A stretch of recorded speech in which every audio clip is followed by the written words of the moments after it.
Puji nama Tuhan, Salam Jemaat GB Citra Grand yang sedang beribadah di rumah pada saat ini. Puji nama Tuhan kalau pada saat ini, pada hari ini kita masih bisa merasakan hadirat Tuhan. Kita masih bisa merasakan lawatan Tuhan lewat ibadah yang kita selenggarakan pada saat ini. Mari sama-sama saya mengajak seluruh jemaat yang sedang beribadah di rumah, kita sama-sama menikmati hadirat Tuhan. Biar di dalam hadirat Tuhan kita beroleh kemenangan, kita beroleh kekuatan yang baru. Mari sama-sama kita siapkan hati untuk datang kepada Tuhan. Mari sama-sama nyatakan pujian ini. Karena salib-Mu ku hidup. Haleluya.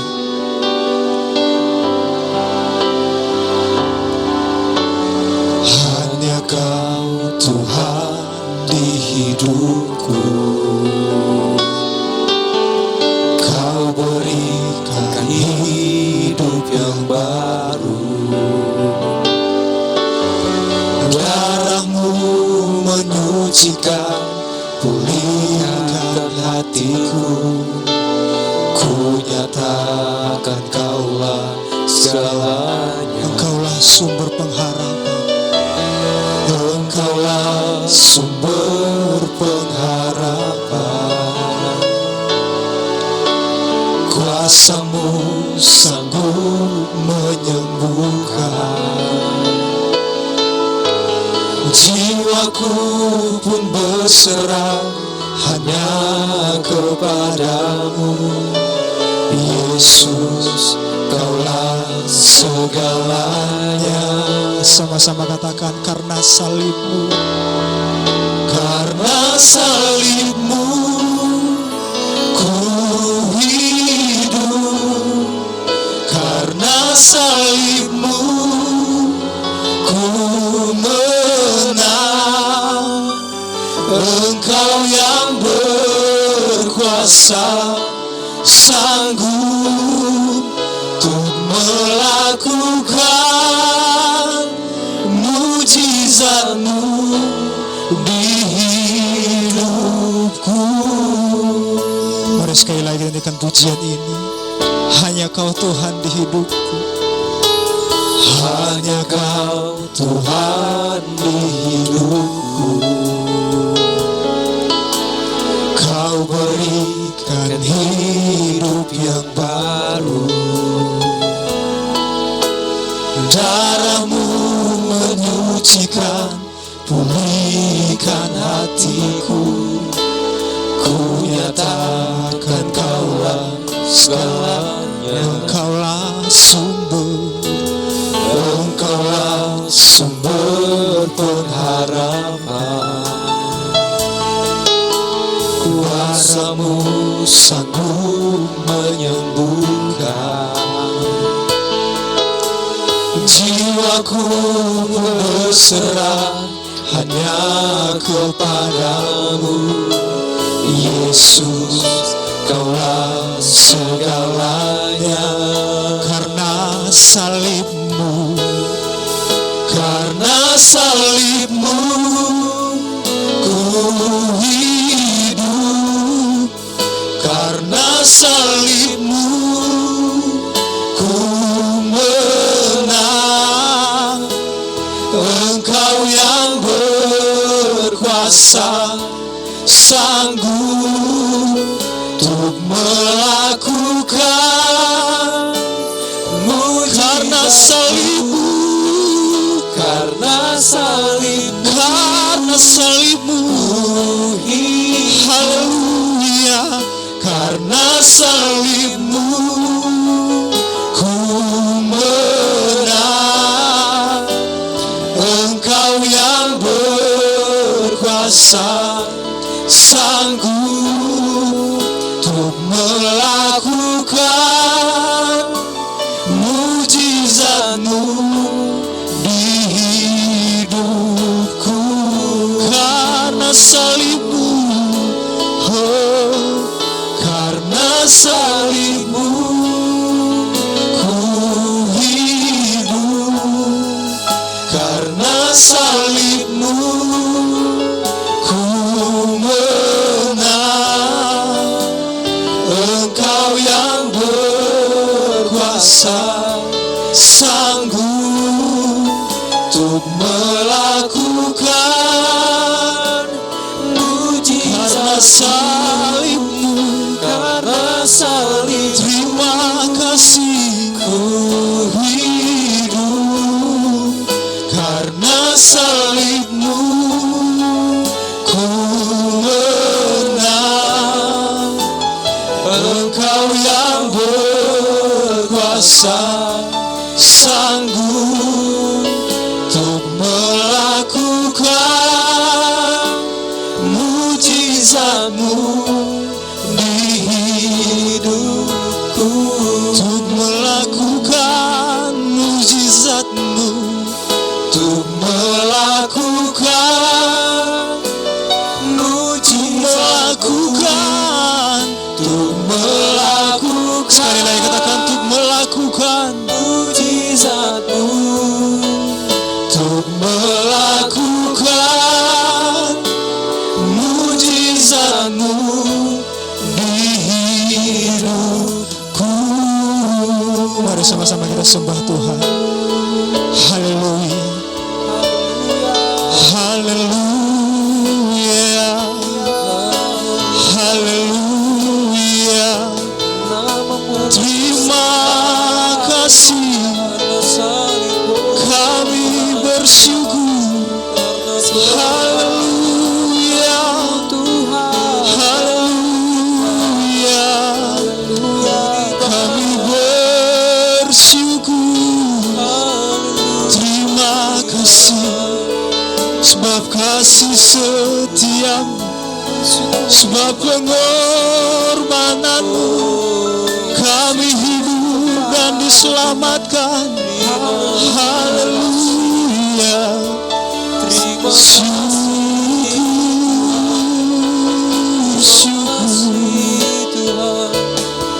Terima kasih Tuhan, terima kasih Yesus. Haleluya, haleluya. Terima kasih Tuhan, terima kasih Yesus. Haleluya. Karena salibmu ku hidup, karena salibmu ku menang. Engkau yang berkuasa, sanggup untuk melakukan. Karena salibmu, karena salibmu ku hidup, karena salibmu ku menang. Engkau yang berkuasa, sanggup untuk melakukan mujizatmu di hidup, untuk melakukan mujizatmu, untuk melakukan, untuk melakukan, untuk melakukan mujizatmu di hidupku. Berikan sorak-sorai bagi Tuhan. Kami bersyukur kepada Tuhan karena salibmu itu yang telah membuat kami menang dari dosa-dosa kami. Haleluya. Kita yang siap sama-sama memuji Tuhan, sama-sama katakan amin. Haleluya. Berikan kemuliaan bagi Tuhan kita, sebab Allah telah bangkit, kita tetap hidup sampai selama-lamanya. Sama-sama katakan pujian ini. Mari rayakan kebangkitan Tuhan kita. Haleluya. Sama-sama bertepuk tangan bagi Tuhan kita.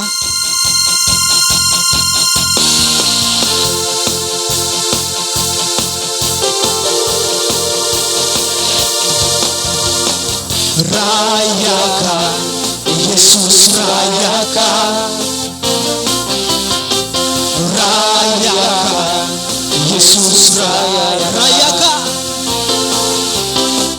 rayakan Yesus, rayakan. Mari rayakan,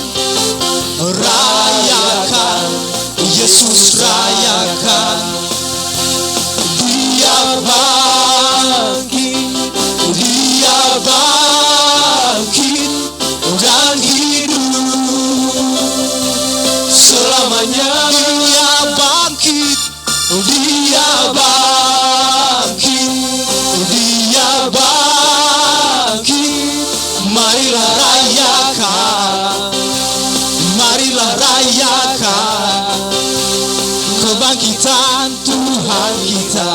Mari sama-sama sekali lagi katakan pujian ini. Rayakan Yesus, rayakan.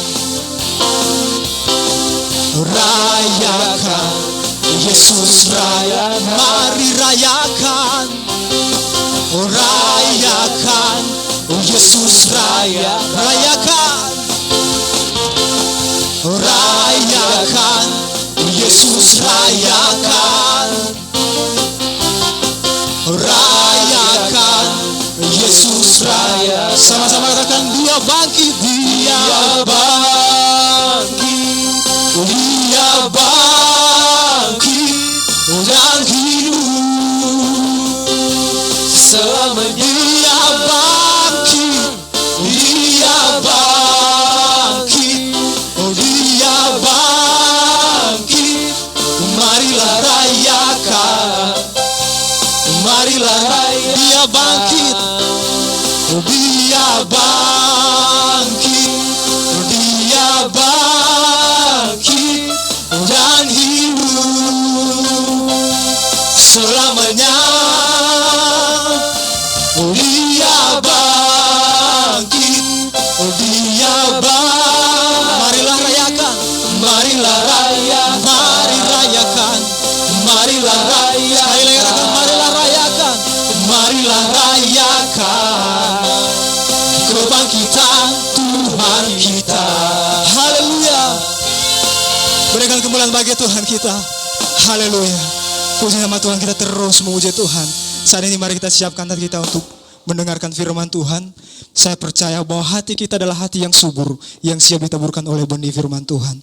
Kita siapkan hati kita di hadapan Tuhan. Terima kasih Yesus. Terima kasih Tuhan. Haleluya.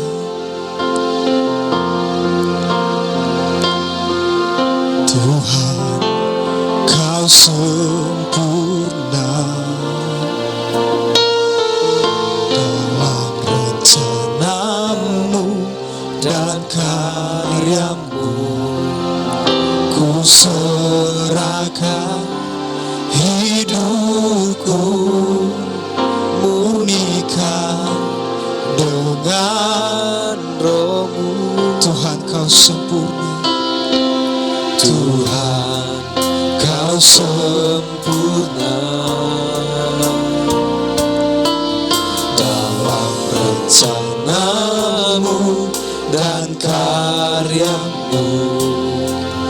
Ku serahkan hidupku, murnikan dengan Roh-Mu. Hidupku menggenapi firman-Mu, tanda mujizat sertai tiap langkahku. Kau bersamaku, di dalamku, jadi bukti kebesaran hidup kami. Hidupku menggenapi firman-Mu, tanda mujizat sertai tiap langkahku. Kau bersamaku,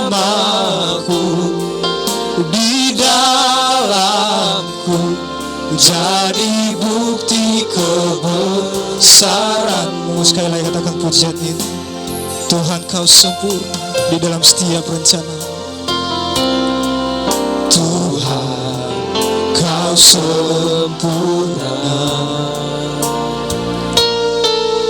dalam rencana-Mu dan karya-Mu. Ku serahkan hidupku, murnikan dengan Roh. Hidupku menggenapi, hidupku menggenapi firman-Mu, tanda mujizat sertai tiap langkahku. Kau bersamaku, di dalamku, jadi bukti kebesaran hidup kami menggenapi hidupku, menggenapi firman-Mu. Tanda mujizat sertai tiap langkahku. Kau bersamaku,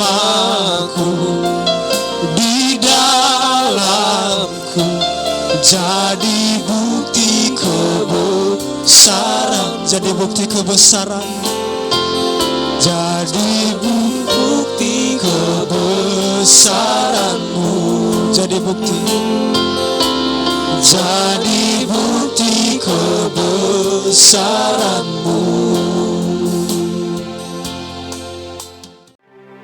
Bapa Surgawi, kami bersyukur hari ini bersama orang-orang percaya di muka bumi kami merayakan Paskah Kristus, kebangkitan Kristus yang telah mengalahkan maut dan kematian, yang olehnya kami telah dibebaskan. Kami bersuka cita, kami bersorak-sorai buat karya besar yang agung yang Tuhan kerjakan buat kami orang-orang percaya. Dan biarlah ibadah Paskah hari ini ibadah di dalamnya kami bersyukur, mengagumi karya Allah yang hebat itu, yang di dalamnya iman kami terus bertumbuh dan berpengharapan di dalam Engkau, karena Engkau telah mati dan bangkit bagi kami. Terima kasih Bapa Surgawi, sekarang Engkau yang mengajar kami dan yang memberkati kami. Di dalam nama Yesus, firman yang hidup, kami berdoa dan kami siapkan hidup kami untuk firman Tuhan. Haleluya. Amin. Bapak Ibu yang Tuhan kasihi, sidang jemaat yang hari ini beribadah di rumah tangga masing-masing, mari kita belajar firman Tuhan. Selamat Paskah buat kita semua, dan biarlah Paskah di tahun ini kita mengimaninya bahwa tidak lama lagi bahwa Paskah ini akan membawa pengharapan besar buat pergumulan kita dan pergumulan bangsa kita, sehingga kita akan segera dilewatkan oleh musibah yang terjadi atas hidup kita dan bangsa kita. Baik, mari kita melihat firman Tuhan hari ini. Ada berkat Paskah yang akan kita pelajari bersama-sama. Kita akan baca dalam kitab Lukas pasal yang ke-24. Hari ini saya akan membahas salah satu kehadiran Kristus di tengah murid-muridnya setelah Kristus bangkit dari antara orang mati. Lukas 24 ayat yang ke-13 sampai ayat yang ke-35. Karena topik ini banyak ayatnya, Bapak Ibu nanti boleh baca di rumah, dan saya mau mengambil bagian-bagian penting yang akan saya bacakan untuk kita renungkan bersama-sama mengenai berkat Paskah hari ini. Yesus menampakkan diri jalan Emmaus. Pada hari itu juga dua orang dari murid-murid Yesus pergi ke sebuah kampung bernama Emmaus yang terletak kira-kira 7 mil jauhnya dari Yerusalem. Dan mereka bercakap-cakap tentang segala sesuatu yang telah terjadi.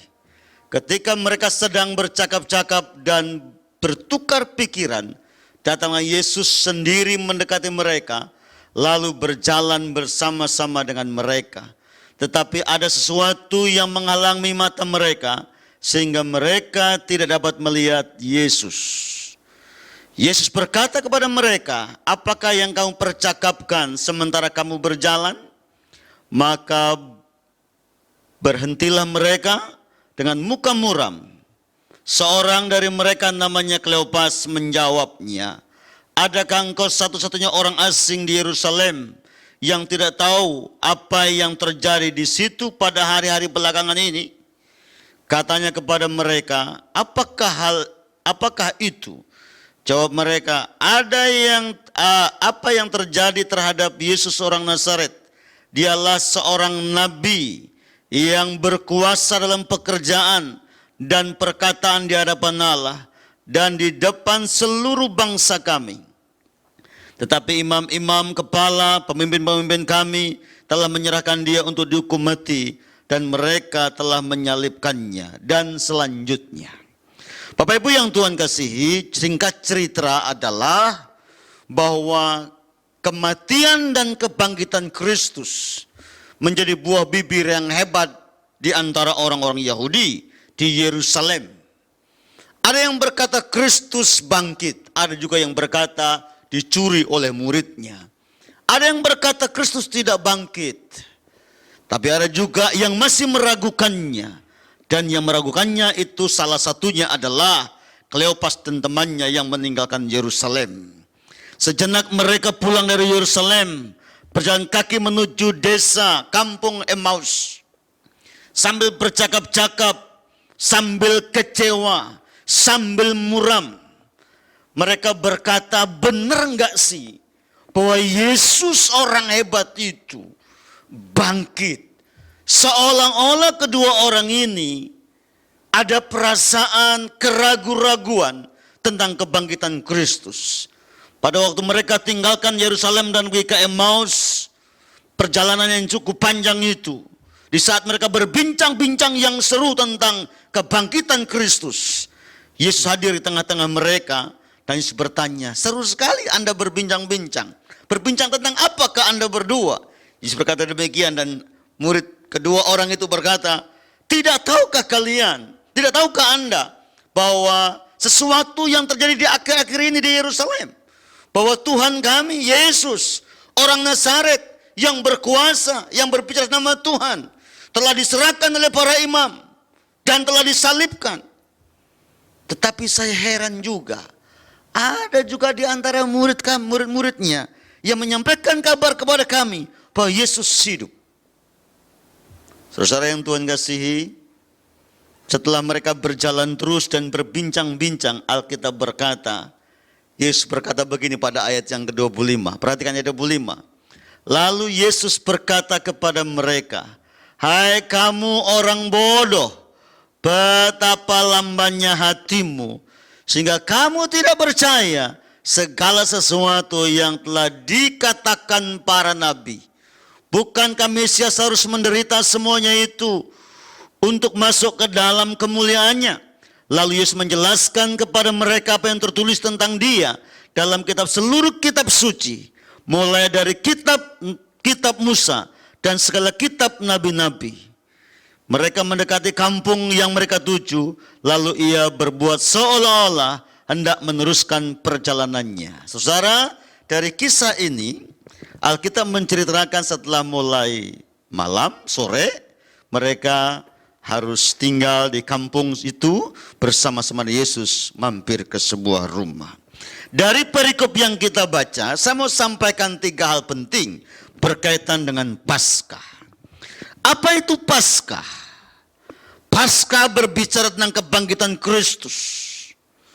Sehebat apakah kebangkitan Kristus dibicarakan di antara orang-orang percaya, diperingati sampai hari ini, bahkan sampai Kristus datang. Perhatikan pada ayat yang ke-27. Yesus menjelaskan kepada 2 orang yang pergi ke Emmaus itu.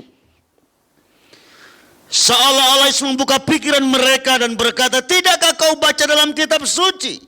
Mulai dari kitab Musa sampai kitab para nabi, yang namanya kebangkitan Kristus, yang namanya kematian Kristus telah dibicarakan di antara para nabi-nabi itu. Dengar baik, ini berita baik buat kita. Kebangkitan Kristus bukan kisah cerita yang direkayasa oleh manusia dan tentara Romawi pada waktu itu, atau orang golongan Yahudi dan para imam. Bukan cerita rekayasa. Cerita kebangkitan Kristus juga bukan kisah dongeng, tahyul, sejarah yang fiktif, tidak juga. Dan kisah kebangkitan Kristus juga bukan tradisi budaya kafir di zaman itu, bukan juga. Tetapi Alkitab berkata, kebangkitan Kristus adalah fakta sejarah yang dibicarakan oleh para nabi. Satu rentetan para nabi telah membicarakan siapa Kristus dan kebangkitannya. Mari dengar baik. Kalau para nabi berbicara tentang Kristus dan kebangkitannya, artinya bahwa kebangkitan Kristus bukanlah rekayasa manusia yang disulap dengan tiba-tiba, direncanakan dengan tiba-tiba. Bukan. Kebangkitan Kristus adalah desain rencananya Allah dari zaman para nabi. Ini hebatnya Yesus Kristus. Kelahirannya pun diperbincangkan para nabi. Dan surga pun membicarakannya. Kematiannya pun dibicarakan para nabi. Dan surga pun membicarakannya. Pekerjaannya pun dibicarakan oleh para nabi. Dan surga pun berbicara atas semuanya itu. Bahkan kematian dan kebangkitannya pun juga Kristus bicarakan sendiri sebelum dia mati. Jadi kalau para nabi sudah membicarakan tentang siapa Kristus sampai ke dalam mati, artinya betapa dahsyatnya karya Allah yang rapi tersusun. Dan suatu saat nanti akan terjadi yang kebangkitannya. Inilah hebatnya karya Allah. Sukar diselami. Susah dipahami oleh logika manusia. Tapi hebatnya karya Allah ini diberikan kepada saya dan saudara untuk dipahami atas pewahyuan Roh Kudus. Itu sebabnya Paulus berkata dalam kitab Efesus, aku berdoa supaya Roh Kudus memberikan pewahyuan kepadamu supaya kamu mengerti kekayaan yang terdapat di dalam panggilanmu sebagai orang-orang percaya. Karena Roh Kuduslah kita mengerti kekayaan surgawi. Karena Roh Kudus yang memimpin kita mengerti bahwa kebangkitan Kristus adalah rentetan sejarah yang diperbuat oleh Allah untuk misi penyelamatan. Jadi kalau ada orang berkata Yesus bangkit karena rekayasa, Yesus bangkit karena permainan orang, salah semua berbicara itu. Kristus bangkit karena rencana Allah. Kristus bangkit karena perbuatan Allah. Kristus bangkit karena memang misinya Allah demikian adanya. Hebat bukan? Luar biasa. Yesus itu pribadi yang luar biasa. Sampai kepada kebangkitannya pun para nabi sudah berbicara. Dan Allah telah memulai dan merancangkan yang luar biasa. Itu karya Allah yang hebat. Desain Allah yang hebat berkaitan dengan kebangkitan Yesus Kristus. Yang kedua, apa yang kita pelajari perikop ini? Perhatikan baik-baik. Kedua orang yang meninggalkan Yerusalem pergi ke Emmaus, mereka berbincang-bincang. Alkitab berkata, kami tahu bahwa Yesus itu orang hebat, perkataannya dari Allah, dia orang yang melakukan banyak mujizat. Dan kami juga mendengar dari orang-orang murid-muridnya, pagi-pagi pergi ke kubur dan mereka melihat malaikat. Dan malaikat itu berkata, Yesus ada di sini. Dan Alkitab berkata bahwa kedua orang ini mengerti Alkitab. Tapi kenapa kok Yesus berkata pada ayat 25, kamu kok bodoh, betapa lambannya hatimu. Kenapa sampai kedua orang ini dibilang sama Yesus, kau bodoh, kau lamban. Apa sih arti ayat ini? Mari kita pahami bersama-sama. Dua orang yang menuju ke Emmaus ini ngerti tentang kitab para nabi. Mereka mengerti tentang Yesus yang hebat. Mereka mendengar Yesus telah bangkit dari antara wanita-wanita yang menjumpai Kristus pagi hari di kubur itu. Mereka mengerti semuanya itu. Persoalannya bukan hanya masalah mengerti. Persoalannya yang dimengerti tidak dipercayai. Mari kita paham. Ngerti firman Tuhan? Ngerti. Ngerti mujizat? Ngerti.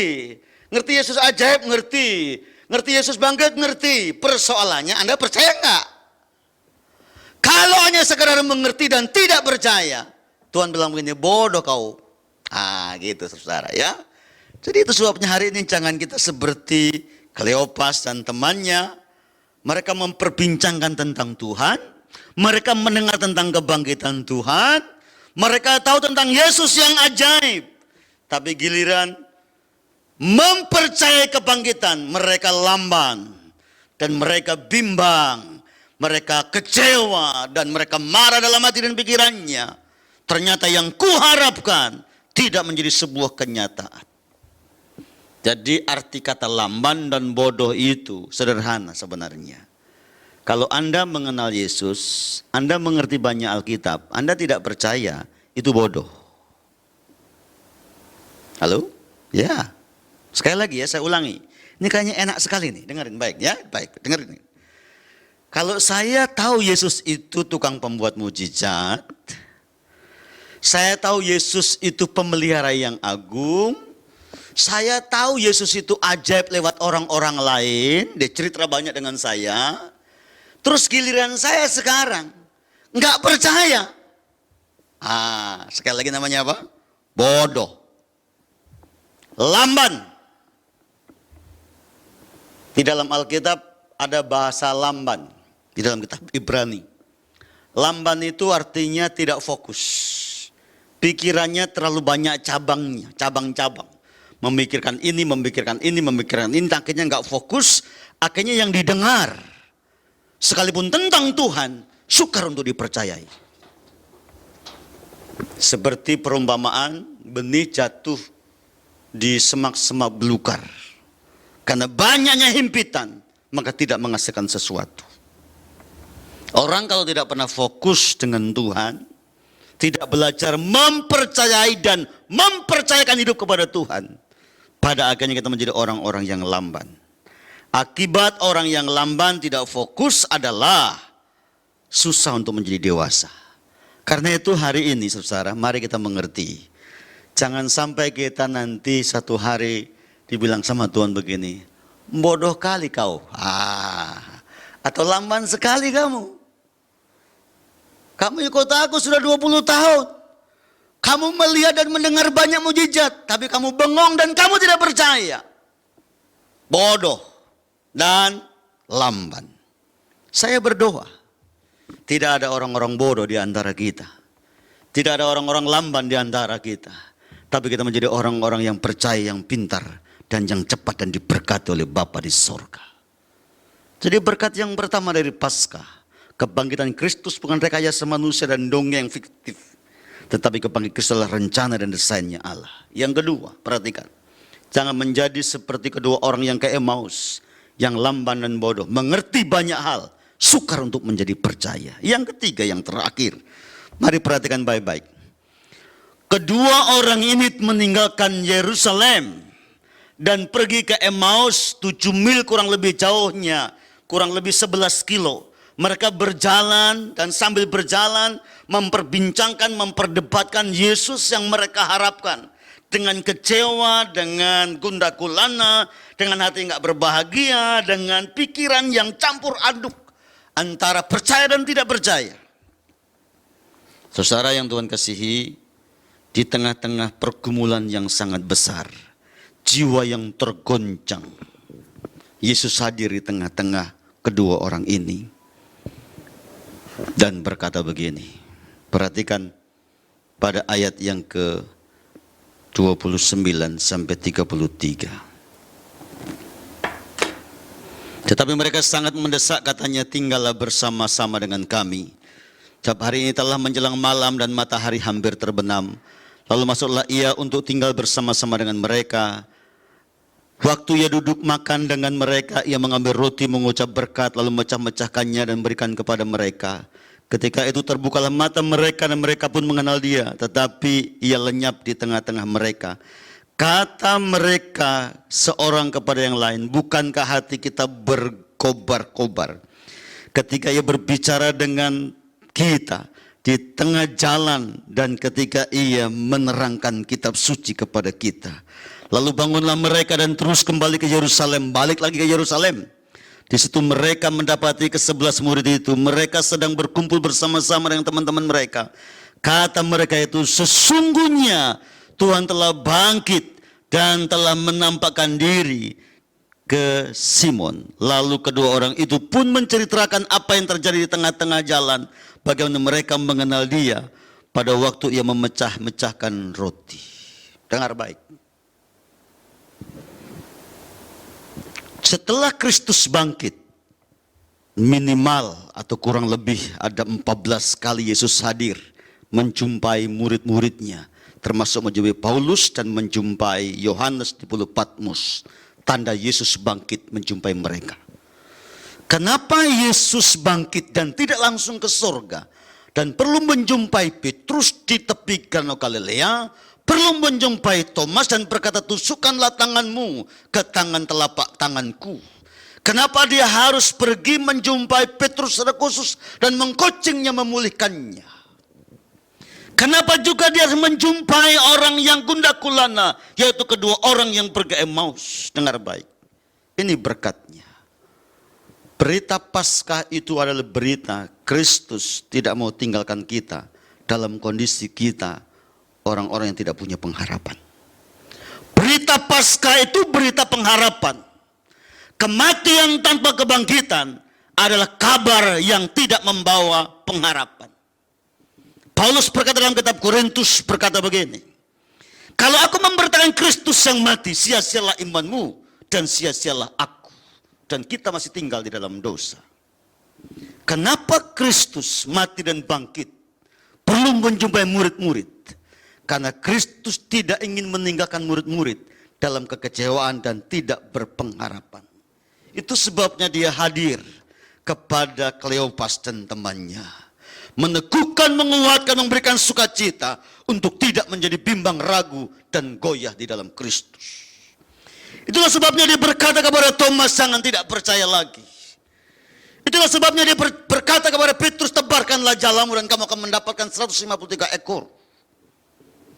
Dan hebatnya adalah, semua orang yang dijumpai oleh Yesus setelah Yesus bangkit, semua mengalami gejolak jiwa yang luar biasa. Mengalami api roh Tuhan yang berkobar-kobar. Mengalami gairah semangat yang baru. Alkitab berkata, ayat yang kita baca tadi, kedua orang yang ada di Emmaus ini, rohnya bergejolak, bersukacita. Kenapa? Karena mereka telah dijumpai oleh Tuhan. Dengar baik, ini penting.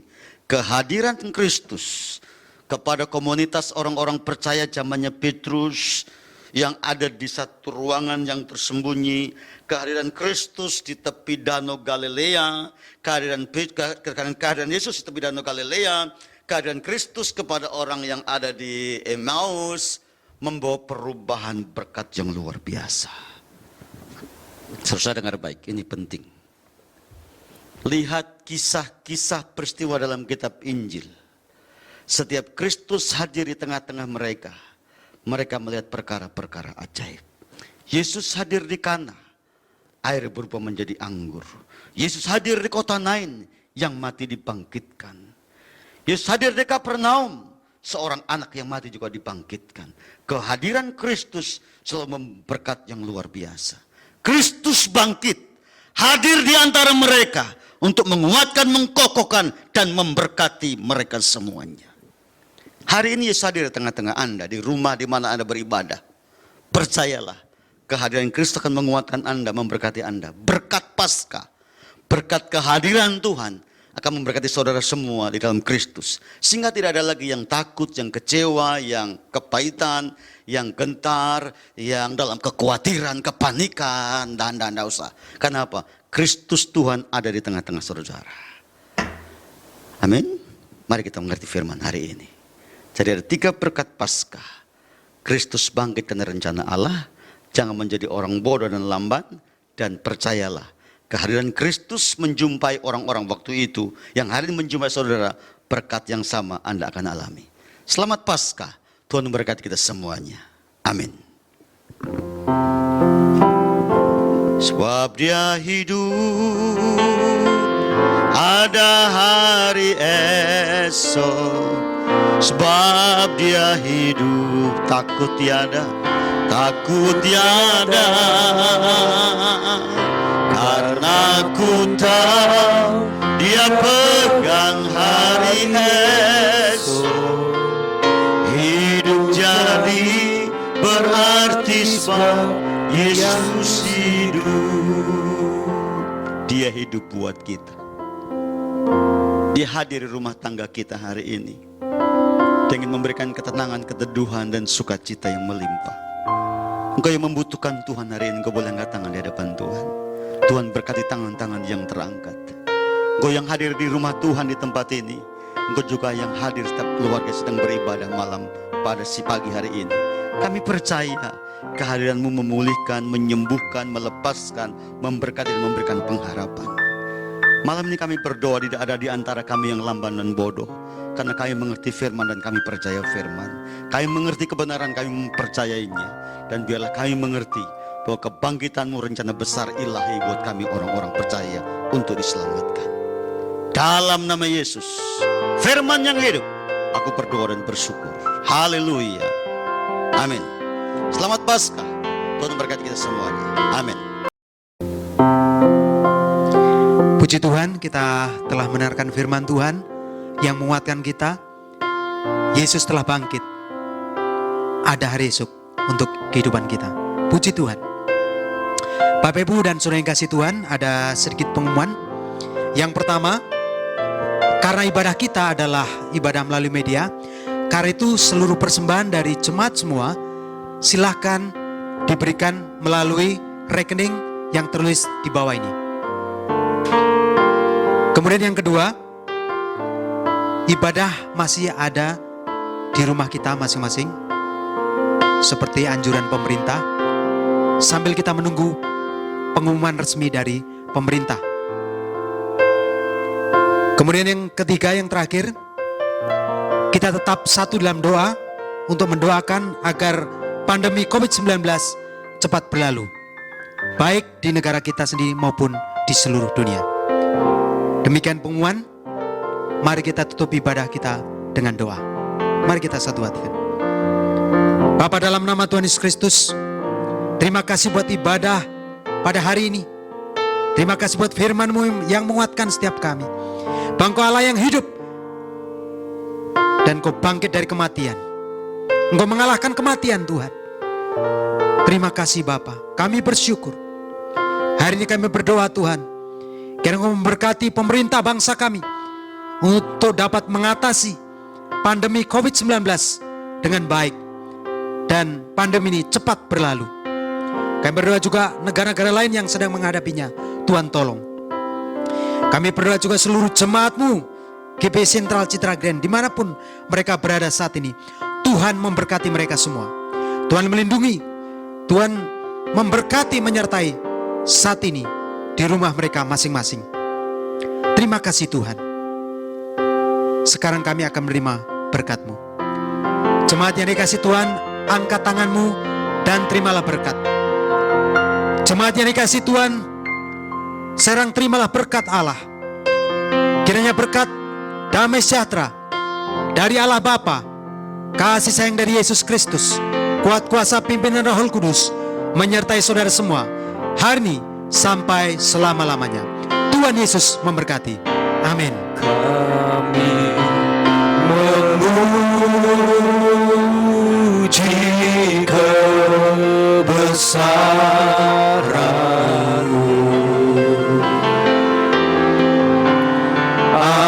ajaib Tuhan,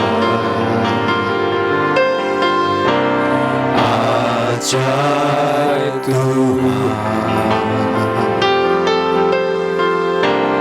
Kami memuji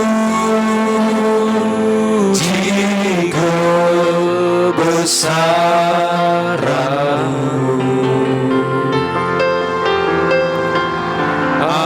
ajaib Tuhan,